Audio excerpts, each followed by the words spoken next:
এটা ছিল রবিবারের ভিডিও। আর রবিবার মানেই তো দেরি করে ঘুম থেকে ওঠা, দেরি করে চা খাওয়া, দেরি করে সব। তো দেরি করেই যখন শুরু হলো সকালটা, তা ভাবলাম যে বেশি কিছু রান্না হবে না, চা খেয়ে তারপরেই আমরা লাঞ্চে চলে যাব। কারণ ব্রেকফাস্ট যদি হেভি করা হয় তাহলে দুপুরের খাওয়াটাও আবার দেরি হয়ে যায়।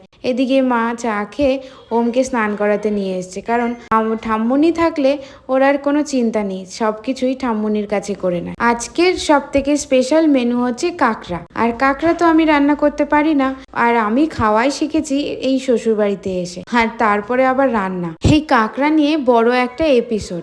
কারণ আগে অনেক বছর আগে যখন আমাকে জোর করিয়ে মা, কৃষ্ণেন্দু এরা খাইয়েছিল, তখন কিন্তু একদমই আমার ইচ্ছে ছিল না, ইচ্ছের বিরুদ্ধে গিয়ে খেয়েছি, তারপর আমার ভালো লেগে গেছিল। কিন্তু এইবার আমার ইচ্ছেটা নিজের থেকেই হয়েছে, কারণ আমি যেহেতু চিংড়ি মাছ ভালোবাসি, চিংড়ি মাছের ফ্লেভারটাই কাঁকড়ার মধ্যে পেয়েছিলাম।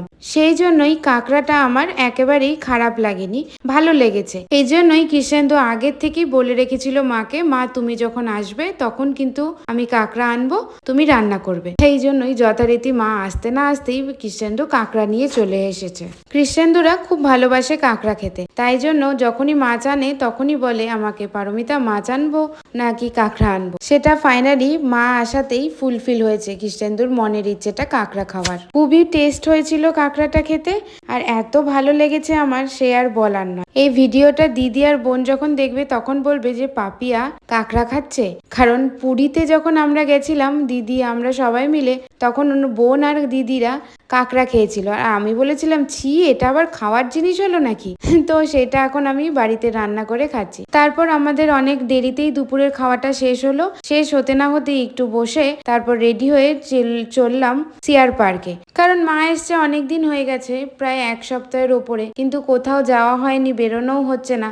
তাই ভাবলাম আজ মাকে সিআর পার্ক থেকে শুরু করি, তারপর ধীরে ধীরে সব জায়গায় নিয়ে যাব।